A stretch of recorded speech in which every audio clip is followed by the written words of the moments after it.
రేపు deputy CM Pawan Kalyan పర్యటిస్తారు. రాజమండ్రి పుష్కర్ ఘాట్ వద్ద పర్యటన ఏర్పాట్లను పరిశీలించారు మంత్రి కందుల దుర్గేష్. హ్యావ్లాక్ బ్రిడ్జి ఉభయ గోదావరి జిల్లాల సెంటిమెంట్ అని మంత్రి దుర్గేష్ తెలిపారు. 127 సంవత్సరాల చారిత్రక హ్యావ్లాక్ బ్రిడ్జిను పర్యాటకంగా అభివృద్ధి చేస్తామన్నారు దుర్గేష్. రేపు కేంద్ర మంత్రి Gajendra Singh Shekhawat, deputy CM Pawan Kalyan, MP Purandeswari శంకుస్థాపనలో పాల్గొంటారన్నారు. పుష్కర్ ఘాట్ వద్ద డిప్యూటీ సీఎం పవన్ కళ్యాణ్ బహిరంగ సభ లేదన్నారు. Collector Prashanti, SP Narasimha Kishore, MLA Adireddy Vasu తదితరులు పాల్గొన్నారు. పర్యాటక శాఖ మంత్రిగా నేను నిరంతరం చేసిన కృషి ఇవన్నీ కలగలిపి ఎంపీ గారి యొక్క సపోర్ట్ తోటి దీనికి అఖండ గోదావరి ప్రాజెక్టు తీసుకోవడం జరిగింది.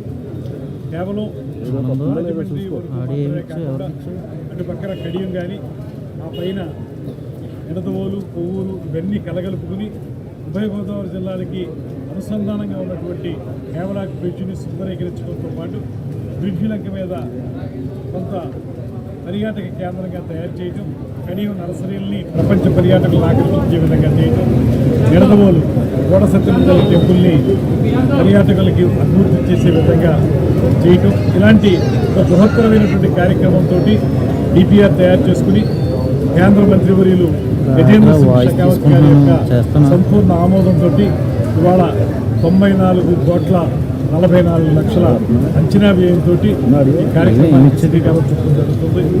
చాలా ఆనందంగా ఉంది. రాజమహేంద్రవరం ప్రజల యొక్క కళ, దశాబ్దాల కళ ఈరోజు నెరవేరుతున్న సందర్భంగా గౌరవ కేంద్ర పర్యాటక శాఖ మంత్రి షెకావత్ గారికి, అలాగే రాష్ట్ర టూరిజం మంత్రులు దుర్గేష్ గారికి, ముఖ్య అతిథిగా విచ్చేస్తున్న డిప్యూటీ సీఎం పవన్ కళ్యాణ్ గారికి, అలాగే పార్లమెంట్ సభ్యురాలు పురంధేశ్వరి గారికి అభినందనలు తెలియజేస్తా ఉన్నాం. ఎంతోమంది ఒక కళ, ఎంతోమంది కృషి చేస్తున్నారు. వారందరి యొక్క ఆలోచనకు అనుగుణంగా ఎంతోమంది కృషి చేసినా ఈ రోజున ఎవరు ఆచరణలో తీసుకురాగలిగారు అని అంటే కూటమి ప్రభుత్వం.